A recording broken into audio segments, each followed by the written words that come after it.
નમસ્કાર, તમારું મારી ચલણ કેડિયન ક્લાસીસમાં સ્વાગત છે. જો તમે મારી ચલણમાં નવા હો તો મારી ચલણને ફટાફટ સબસ્ક્રાઇબ કરી લો, જેથી કરીને મારા નવા વિડીયોની નોટિફિકેશન તમને તુરંત જ મળતી રહે અને તમને મારી ચલણમાં શિક્ષણ જગતને લગતી તમામ માહિતી હું તમને સાચી અને તમામ માહિતી પૂરી પાડવાનો હું પ્રયત્ન કરીશ મિત્રો. તો આજે હું લઈને આવી છું ગુજરાત ગૌણ સેવા પસંદગી મંડળનો જે ગ્રુપ એ અને બી ની એક્ઝામ આવવાની છે તેનું સિલેબસ લઈને આવી છું કે ગ્રુપ એ અને ગ્રુપ બી માં પેપરમાં કેટલા માર્ક્સનું પેપર હોય છે, શું શું પૂછાઈ શકે છે. તો ચાલો આપણે ડિટેલમાં આજે તેની માહિતી મેળવીએ. તો તમે જોઈ શકો છો અહીંયા લખેલું છે apprentice G rule 6 to 7 14 3 the scheme and subject of main examination for the post term as group A.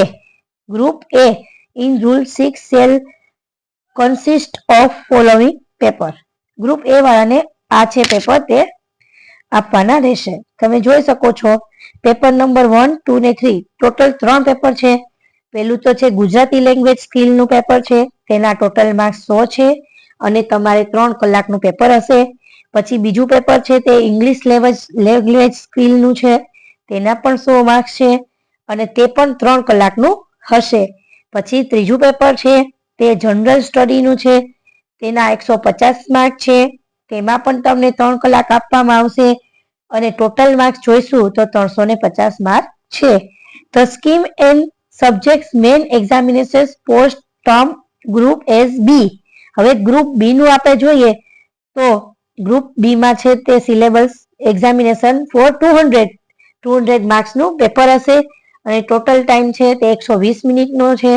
તમે જોઈ શકો છો તેમાં ઇંગ્લિશના 20 માર્ક છે, ગુજરાતીના 20 માર્ક છે, polity, public administration, RTI, GPS and PCA ના 30 માર્ક છે, હિસ્ટ્રી, જીઓગ્રાફી, કલ્ચરલ હેરિટેજ એના પણ 30 માર્ક છે, economic, environment, science and technology એના પણ 30 માર્ક છે, current affairs end current affairs with reasoning એના પણ 30 માર્ક છે, પછી ખાલી રીઝનિંગ છે એના 40 માર્ક છે.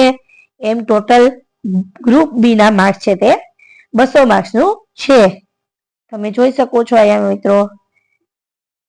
હવે જોઈશું main examination selective syllabus group A. હવે ગ્રુપ એ નો આપણે સિલેબસ જોઈશું તો એમાં પાર્ટ પેપર 1 ગુણ 100 માર્ક પેપર 1 નું જોઈશું તો ગુજરાતી મુખ્ય ભાષા તરીકે જોઈશું તો એનો સમય 3 કલાકનો છે.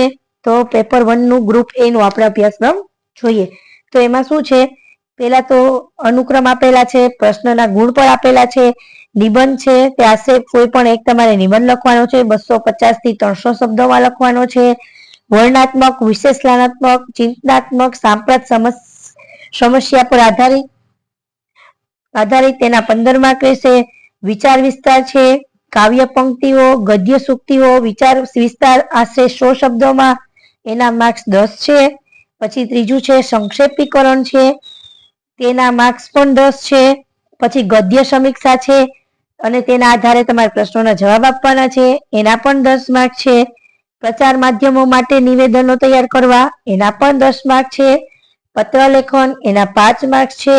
ચર્ચા પત્ર, વર્તમાન પ્રજાના પ્રશ્નોના સાંપ્રત સમસ્યાઓ, વ્યક્તિગત અભિપ્રાય રજૂ કરતું પત્ર એટલે ચર્ચા પત્ર એના 10 માર્ક છે. અહેવાલ લેખન 200 માર્ક છે, 200 શબ્દોમાં લખવાના છે એના 10 માર્ક છે. પછી ભાષાંતર અંગ્રેજીમાંથી ગુજરાતી અનુવાદ કરો એના 10 માર્ક છે. પછી ગુજરાતી વ્યાકરણ આપેલું છે, સૂચવ્યા મુજબ પ્રશ્નોના આંતરિક વિકલ્પો રહેશે નહીં. રૂઢિપ્રયોગોનો અર્થ, વાક્ય પ્રયોગ, કહેવતનો અર્થ, સમાસ વિગ્રહ અને તેની ઓળખ, છંદ, અલંકાર, શબ્દ સમૂહ માટે એક શબ્દ આપો, જોડણી સુધી, લેખન સુધી, ભાષા સુધી એના પણ ટોટલ 10 માર્ક છે. વાક્ય રચનાના અંગો, પ્રકાર વગેરે વાક્યના પરિવર્તન તેના ટોટલ બધું થઈને વ્યાકરણના 10 માર્ક છે અને કુલ ગુણ છે તે 100 માર્ક છે. મિત્રો મારા અગાઉના વિડીયોમાં મેં ચર્ચા પત્ર પણ મૂકેલો છે, પત્ર લેખન પણ મૂકેલો છે, તે જોવાનું ચૂકશો નહીં, જે તમને આ એક્ઝામમાં ખૂબ ઉપયોગી થશે. હવે જોઈશું પેપર 2 ઇંગ્લિશ લેંગ્વેજનું, એના માર્ક્સ 100 છે, ટોટલ ટાઈમ છે તે 3 અવરનો એમાં પણ એવી રીતે છે. એસે રાઇટિંગ છે એના 15 માર્ક્સ છે. લેટર રાઇટિંગ એના 10 માર્ક. રિપોર્ટ રાઇટિંગ છે એના 10 માર્ક છે. રાઇટિંગ એન્ડ વિઝ્યુઅલ ઇન્ફોર્મેશન એના 10 માર્ક છે. ફોર્મલ સ્પીચ છે એના પણ 5 માર્ક છે. પછી પ્રેસિસ રાઇટિંગ છે એના ટોટલ 20 માર્ક છે. રીડિંગ કોમ્પ્રિહેન્શન છે એના 10 માર્ક છે. પછી ઇંગ્લિશ ગ્રામર છે, જોઈ શકો છો, tense, voice, transformation of sentence, uses, article and determiner, preposition બધું છે તેના ગ્રામરના ટોટલ 10 માર્ક્સ છે.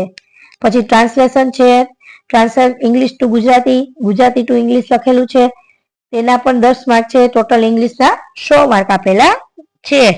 Paper 3 medium in Gujarati total marks છે તેના પેપર 3 ના ટોટલ માર્ક 150 છે. ટાઈમ છે તે 3 અવર્સનો છે. એમાં જોઈ શકો છો તમે હિસ્ટ્રી ઓફ ઇન્ડિયા, ઇન્ડિયાની આખી હિસ્ટ્રી પૂછીએ, મૌર્ય યુગ છે, પછી Vijayanagara destiny, importance of Gujarat, art, architecture, literature, science, technological, Nalanda વિદ્યાપીઠ, તક્ષશિલા વિદ્યાપીઠ, ટોટલ હિસ્ટ્રી બધી તમને પૂછાઈ શકે છે. જોઈ શકો છો તમે આમાં India's freedom struggle of 157 religious and social reform movement of India, Gujarat in the 19th century, factor of responsible for the rise and nationalism in India, Indian National Congress, rise of Mahatma Gandhi, national options, impact બધું તમને પૂછી શકે છે. History પછી છે culture heritage, એમાં પણ silent future in India culture and its art from literature, architecture, પછી Indian cinema theatre, impact of society, art and craft of Gujarat, Gujarat theatre, એ તમને બધું પૂછી શકે છે. પછી જુઓગ્રાફીમાં તમે study of physical feature and resources of Gujarat and India, major landform, climate, soil, rocks, river એટલે નદી વિશે છે, પછી રિવર નદી વિશે, પછી માટીઓ વિશે બધું તમને ઇન્ફોર્મેશન પૂછી શકે છે. પર્વતો વિશે જુઓગ્રાફીમાં તમને બધું ઇન્ફોર્મેશન પૂછી શકે છે. જોઈ શકો છો. પછી છે science and technology. Science and ટેકનોલોજીમાં પણ every life contribution in the field of science technology, આમાં ટોપિક આપેલા છે તે તમારે રીડ કરવાના રહેશે. તે તમે શાંતિથી તમે રીડ કરી લેજો, તેથી તમને સંપૂર્ણ માહિતી મળી રહે. પછી છે event of religion, national of international importance, પછી ઇન્ડિયન સ્ટેટ સિસ્ટમ, કોન્સ્ટિટ્યુશન જોઈ શકો છો તમે, પાર્લામેન્ટ એન્ડ સ્ટેટ લેંગ્વેજ, ટૂંકમાં રાજ્ય શાસ્ત્રનું પૂછાશે બધું. Union state of government, silent future, governor of state, rules of governor state, state of governance, culture, issues of challenges, important constitutions બધું તમને પૂછી શકે છે. પછી public administration and governance, meanings, natural scope in public administration, evolution in India, British rule.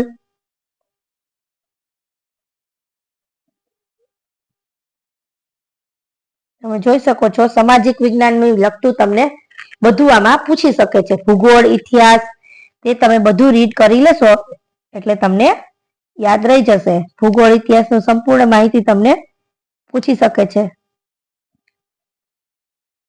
પછી Indian economic and planning જોઈ શકો છો, આમાં બધું રીડ લખેલું જ છે, એ તમારે રીડ કરીને વાંચવાનું રહેશે. થેન્ક યુ મિત્રો. જો તમને મારો આ વિડીયો ગમ્યો હોય તો મારી ચેનલને લાઈક કરજો, શેર કરજો અને સબસ્ક્રાઇબ જરૂરથી કરજો. અને મારી ચેનલમાં મેં ઘણા બધા જે કોમ્પિટિટિવ એક્ઝામ આવવાની છે એને લગતા વિડીયો મૂકેલા છે, તો એ પણ જોવાનું ચૂકશો નહીં. ધન્યવાદ.